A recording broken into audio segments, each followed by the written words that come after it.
Hello. Wanted to talk to you a little bit about grading procedures as we've made some changes for the 2021-2022 school year.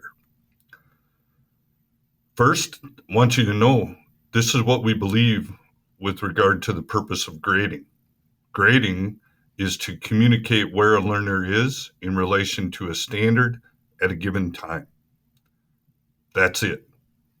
The purpose of grading is not to categorize students like good student, bad student, smart student, dumb student.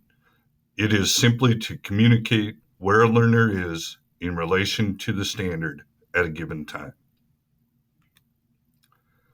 In your classes, you might be seeing teachers using proficiency scales.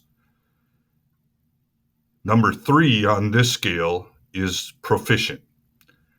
In the 6th grade, English language arts, with regard to figurative language, the demonstration of proficiency is I can explain and create examples of onomatopoeia and hyperbole.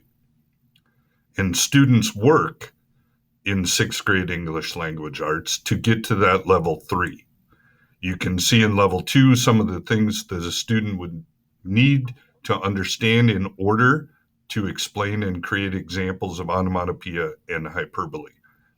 We are encouraging all of our teachers in all of our content areas to use proficiency scales. Even though we are moving toward the use of proficiency scales, we are continuing to use letter grades A, B, C, D, F on report cards and transcripts. In classrooms where the 4-3-2-1 scales are being used, there will be a conversion to the letter grade A, B, C, D, F for the report card.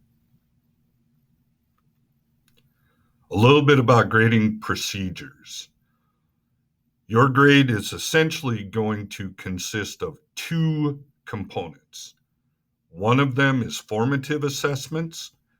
Basically, that's anything that is done in the classroom to prepare you to demonstrate proficiency. That might be daily work in the classroom. It might be homework assigned by a teacher. It might be a quiz. Anything that's done to prepare you for the demonstration of proficiency is a formative assessment. The other category is summative assessments, and that is everything that's done to determine whether or not you are proficient on a standard. It could be a lab, it could be a paper and pencil test, it could be a paper that's written. Whatever your teacher has determined will be the thing that allows you to demonstrate proficiency would be regarded as a summative assessment. Your grade will consist of no more than 30% formative assessments and at least 70% summative assessments. We want you to do those things that prepare you to demonstrate proficiency. So whether that's daily work, homework, quizzes, we want you to do that work so that you can be prepared to demonstrate proficiency. And we are going to give you credit for that work. Up to 30% of your grade may be comprised of those formative assessments. However, the most important part of what we're doing is having students demonstrate proficiency. Therefore, at least 70% of your grade is going to consist of those things that your teacher has determined will allow you to demonstrate proficiency. Again, might be a paper pencil test, might be a lab, might be a paper that's written, whatever that summative assessment is. At least 70% of your grade will be comprised of that.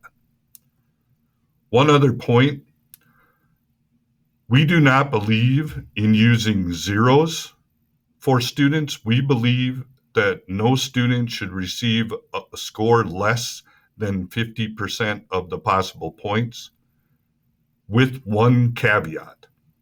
We will give students zeros for any formative or summative assessment that is not attempted. So if you don't do that daily work or that homework that a teacher assigns, those will be zeros.